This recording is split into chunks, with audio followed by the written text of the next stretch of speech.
Nasa pool at nabisto ng Senado ang umano'y modus ng Belkens Pharma Incorporated at mga doktor. Kasunod ito ng pagbibigay sa mga doktor ng komisyon kapalit ang pagrereseta ng mga gamot na ibinibenta ng pharmaceutical company. Upang dalhin tayo sa pulso ng politika, makakasama natin dyan si Raymond Tinaza.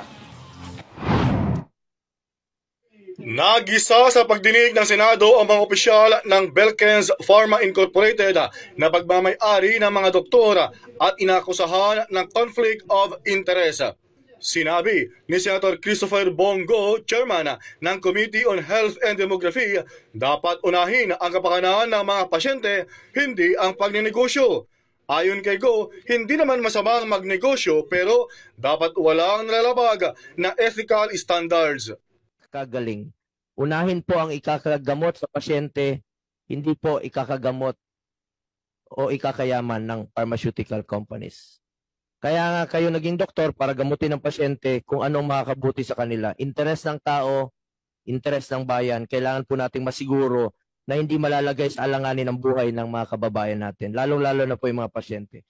Sa panig naman ni Senator Raffy Tulfo, hindi pwedeng itanggi ng Belkens ang questionable nilang pagnenegosyo kung saan binibigyan nila ng komisyon at iba pang mga perks gaya ng mga mamahaling relo, sasakyan at gayon din mga libreng biyahe sa abroad ang mga doktora na nagreseta sa kanilang ibinebentang gamot.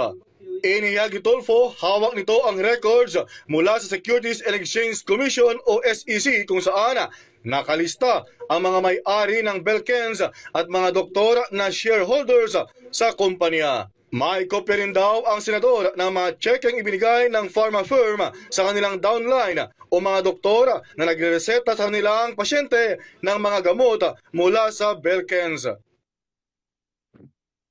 And I also have copies of checks issued by Belkens Pharmacy to some doctors. Now, mag-deny kayo, makukulong kayo. Because I have proof. I even have proof here coming from the Security Exchange Commission na inaamin mismo ng mga doktor na involved dito sa MLM ng Belkens Pharmacy na sila ay shareholder or stakeholder. Bilang tugon, iniyag naman ni Dr. Luis Go ng Belkens na walang katotohanan ang mga paratang laban sa kanila. Sila daw ay sumusunod sa mga batas at regulasyon sa pamamalakad ng pharmaceutical company. We operate in a pharmaceutical marketing method that to ensure that we do it in transparency, ethical integrity, with our practices upholding the highest standards of corporate conduct. Ako, si Raymond Tinaza, para sa Kwentong Politiko.